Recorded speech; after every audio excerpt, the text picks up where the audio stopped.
ফিলিস্তিনের ভূমি অত্যন্ত বরকতময় ও পূর্ণময় স্থান। এই ভূমি ঐশীবাণী ও নবুয়তের উৎসস্থল।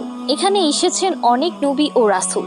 এই সেই ভূমি যেখান থেকে মিরাজের শুরু এবং শেষ হয়েছিল। এটি আসমানের প্রবেশদ্বার। আল্লাহ তাআলা কুরআনের সূরা বনী ইসরাঈলে ইরশাদ করেছেন, পবিত্র সেই সত্তা যিনি নিজের বান্দাকে রাতারাতি মসজিদুল হারাম থেকে মসজিদুল আকসায় নিয়ে যান, যার চারপাশ আমি বরকতময় করেছি, যাতে আমি তাকে কিছু নিদর্শন দেখাতে পাই।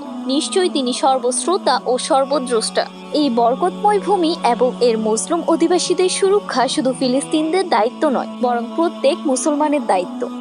আল্লাহ তাআলা এই অধিকার মুসলমানদের দিয়েছেন। সূরা হজের ৩৯ ও ৪০ নম্বর আয়াতে ইরশাদ হয়েছে, যাদের সঙ্গে যুদ্ধ করা হচ্ছে তাদের নিজেদের প্রতিরক্ষায় যুদ্ধ করতে পারে, কারণ তাদের প্রতি জুলুম করা হয়েছে।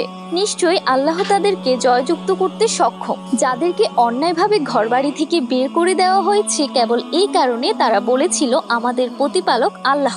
মনে রাখতে হবে, মুসলমান মুসলমানের ভাই। এক মুসলিম জুলুমের শিকার হলে অন্য ভাইয়ের দায়িত্ব তার পাশে দাঁড়ানো। তাই ফিলিস্তিনবাসীদের পাশে দাঁড়ানো এখন বিশ্ব মুসলিমদের দায়িত্ব।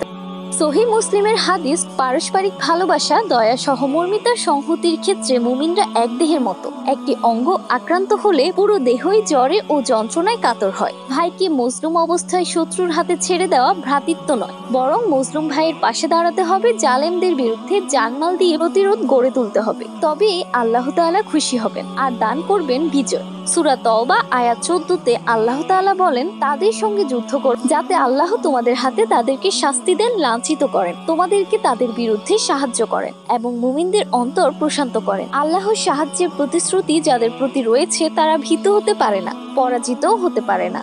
আল্লাহর সাহায্য যখন আসে তখন কাফিরদের সবচেয়ে সুরক্ষিত দুর্গ ধসে পড়ে।